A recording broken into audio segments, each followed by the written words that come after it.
اور جب وہ اپنی جوانی کو پہنچے تو ہم نے ان کو دانائی اور علم عطا کیا، اور نیکوکاروں کو ہم اسی طرح بدلہ دیا کرتے ہیں۔ اور جس عورت کے گھر میں وہ رہتے تھے اس نے ان کو اپنی طرف مائل کرنا چاہا اور دروازے بند کر کے کہنے لگی، یوسف جلدی آؤ۔ انہوں نے کہا کہ اللہ پناہ میں رکھے، وہ یعنی تمہارے میاں تو میرے آقا ہیں، انہوں نے مجھے اچھی طرح سے رکھا ہے، میں ایسا ظلم نہیں کر سکتا، بے شک ظالم لوگ فلاح نہیں پائیں گے۔ اور اس عورت نے ان کا قصد کیا اور انہوں نے اس کا قصد کیا۔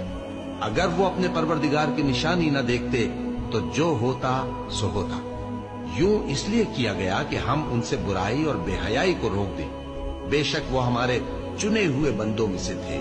اور دونوں دروازے کی طرف بھاگے، آگے یوسف پیچھے زلیخا، اور عورت نے ان کا کرتا پیچھے سے پکڑ کر جو کھینچا تو پھاڑ ڈالا، اور دونوں کو دروازے کے پاس عورت کا خاوند مل گیا۔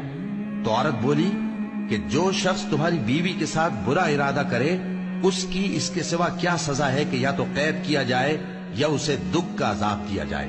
یوسف نے کہا، اسی نے مجھ کو اپنی طرف مائل کرنا چاہا تھا۔ اور اس کے خاندان میں سے ایک گواہ نے گواہی دی کہ اگر اس کا کرتا آگے سے پھٹا ہو تو یہ سچی اور یوسف جھوٹا ہے، اور اگر کرتا پیچھے سے پھٹا ہو تو یہ جھوٹی اور وہ سچا ہے۔ سو جب اس کا کرتا دیکھا تو پیچھے سے پھٹا تھا، تب اس نے زلیخا سے کہا کہ یہ تمہارا ہی فریب ہے، اور کچھ شک نہیں کہ تم عورتوں کے فریب بڑے بھاری ہوتے ہیں۔ یوسف اس بات کا خیال نہ کر، اور زلیخا تو اپنے گناہ کی بخشش مانگ، بے شک خطا تیری ہی ہے۔